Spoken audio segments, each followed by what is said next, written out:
Oui, mais mes chers collègues, j'entends toutes vos interventions, j'entends toutes les bonnes intentions et je les lis, mais quelle fut la première mesure de cette mandature concernant la question de l'accessibilité des personnes en situation de handicap qui puisse garantir que toute personne en situation de handicap doit pouvoir vivre la même vie que n'importe quel autre Parisien? Moi, je vais vous la donner. Ça a été la suppression des subventions au dispositif Cascade porté par l'association Sémaphore. Que faisait l'association Sémaphore dans le dispositif Cascade?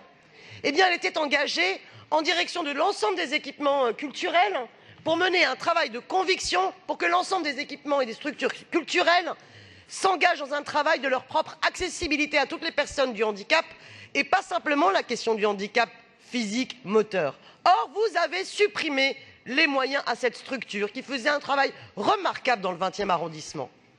Ensuite, deuxième chose. Dans le domaine de l'emploi du public, vous osez vous féliciter de respecter la loi du taux de 6% de personnes en situation de handicap dans les effectifs de 2017, mais vous avez diminué ce taux par rapport à 2016. Et le rôle de la ville serait d'aller un peu au-delà du minimum légal fixé par la loi. D'une manière générale, votre ton d'autosatisfaction est selon moi totalement illégitime.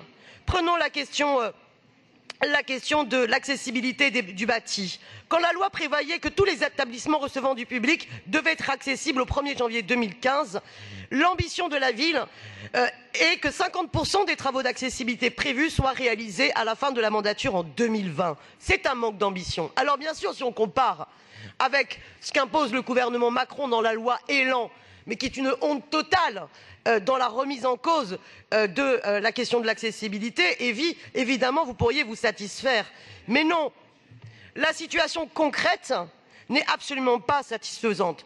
Je n'ai pas le temps pour développer plus, mais le dispositif en termes de mobilité de PAM est totalement saturé. Il faudrait également le repenser complètement. Donc non, il n'y a pas de quoi être satisfait de la politique, hélas, de la ville en matière d'accessibilité. Je vous remercie.